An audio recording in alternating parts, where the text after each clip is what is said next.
If you started to suspect you're a pushover, if you say yes when every cell in your body is screaming no, if you fold the moment someone pushes back, if you've watched yourself agree to things you didn't want and then lain awake furious at your own spinelessness, certain you're just weak, a doormat, someone people walk all over, I want you to look closer before you accept that name. You're not a pushover. You're over-attuned. The thing that makes you cave isn't an absence of backbone. It's a nervous system so finely tuned to other people's discomfort that it would rather absorb the cost itself than let someone else feel a moment of friction.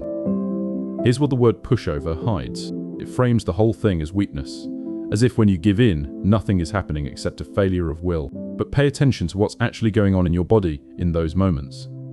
Someone's tone shifts. Their face tightens just slightly, and before you've consciously decided anything, your whole system floods.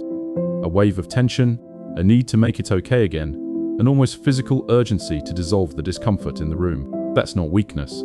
That's a sensitivity to other people's states so acute that their distress registers in you as your own emergency. You don't cave because you're spineless. You cave because their discomfort literally hurts you, and saying yes is how you stop the pain. There's a neuroscientist named Stephen Porges who gave us the language for what's actually happening here. He developed what's called polyvagal theory, and at the center of it is a concept he named neuroception. Here's the plain version. Beneath all conscious thought, your nervous system is constantly scanning the environment, and especially other people, for signals of safety or threat. It reads faces, tones, micro shifts in posture, all of it, faster than your thinking mind can catch up. Porges showed that some nervous systems are far more sensitive in this scanning than others. They detect the faintest flicker of someone's displeasure and register it instantly as danger.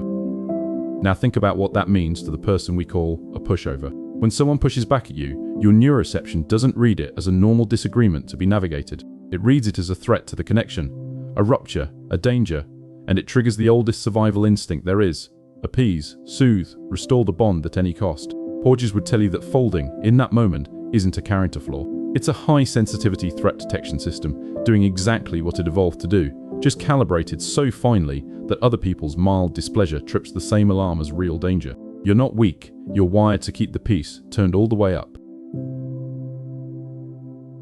Let me tell you about someone. I'll call him Sam. Sam was the most accommodating person anyone knew. Friends loved him for it and, quietly, used him for it. He drove people to airports at 4 in the morning. He covered shifts that ruined his weekends. He let a roommate walk all over the lease. Let a partner make every decision.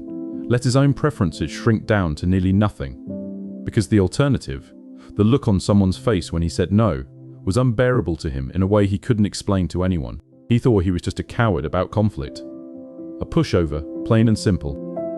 But here's what nobody saw, including Sam. He wasn't numb to himself. He felt the no every single time, sharp and clear, right before he overrode it. The wanting was there. The boundary was there. What overpowered it was the unbearable signal coming off the other person. The faint frustration, the flicker of disappointment, which hit Sam's system like a siren and made the boundary feel selfish, even cruel. He wasn't a man with no self. He was a man whose attunement to everyone else was so loud it drowned his own voice out. What changed for Sam wasn't suddenly becoming tougher. He didn't grow a thicker skin. What changed was learning that his sensitivity was real and valid, and that the very same radar that made him collapse could be turned into something else. He learned to feel the alarm go off, name it. That's my system reading their discomfort as danger, and then sit in the discomfort instead of fixing it. The first few times were agony. Someone was displeased with him and he didn't rush to undo it. He just let it exist, and slowly his nervous system learned a new truth, that another person's momentary frustration is not a threat to his survival, and he is allowed to let it pass through the room without paying for it. So if you've called yourself a pushover, here are a few things to hold on to. First, what feels like weakness is actually a finely tuned instrument pointed in one direction, outward. You read other people's states with extraordinary precision. That's a genuine gift. It's what makes you kind, perceptive, the person others feel safe with. The problem isn't the sensitivity. The problem is that you've never turned a fraction of it back toward yourself. Start asking, in the moment someone pushes, what do I actually feel about this?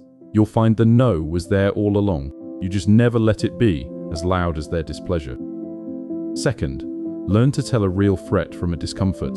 Your neuroception is firing on something genuine, but it's miscalibrated, treating someone's mild irritation as if it were danger. When the alarm goes off, pause and ask, Is this actually a threat to my safety? Or just someone feeling a feeling I'm not responsible for fixing? Most of the time it's the second one. Their disappointment is theirs to hold. You're allowed to let it exist without rushing to absorb it. Third, the goal is not to stop caring.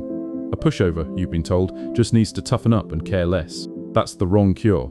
And honestly, you'd hate the person it would make you. The goal is to keep all your attunement to others and add yourself to the list of people you're attuned to. A boundary isn't the death of your kindness, it's your kindness finally including you. The writer Toni Morrison once said something that cuts right to it, that you are your best thing, not what you do for everyone, not how smoothly you keep the peace. You, yourself, the actual person underneath all that accommodation, are the best thing you have. She understood that a life spent dissolving your own, wants to soothe everyone else's discomfort, is a slow disappearance, and that there is nothing noble in vanishing. That's what I want you to refuse. You were never a pushover, never weak, never spineless. You were over-attuned, a nervous system so tuned to everyone else's peace that it forgot to defend your own. So keep your gift, keep your tenderness, your radar, your care, but turn a little of it home. Let someone be uncomfortable, let the alarm ring and don't answer it. And start, finally, treating yourself as someone worth attuning to.